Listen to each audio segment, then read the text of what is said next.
Mahigit 3 milyong pisong halaga ng smuggled cigarettes na samsam ng 2nd Provincial Mobile Force Company Lanao del Norte. Bigong na itawid ng tumakas sa driver ang mga smuggled cigarettes sa kahabaan ng Sultan Naga de Vaporo, probinsya ng Lanao del Norte noong ika-26 ng Marso taong kasalukuyan. Ayon sa ulat, pinahinto ng tauhan ng 2nd Provincial Mobile Force Company Lanao del Norte sa isang checkpoint ang isang puting Isuzu Elf truck dahil sa sirang windshield nito.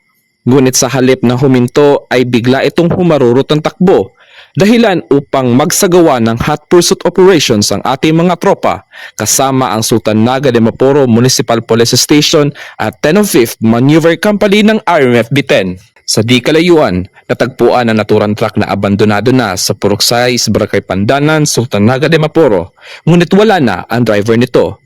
Kalaunay na diskubre ang 80 master cases ng Fort White cigarettes na tinatayang nasa mahigit 3.2 million pesos ang halaga.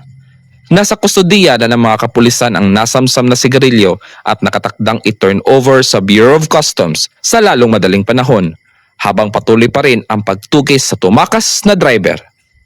Mula dito sa Lanao del Norte Police Official Office, ako yung PNN Correspondent, Patrolman Kim Luna, alagad na batas, tagataguyod ng Balitang Pulis.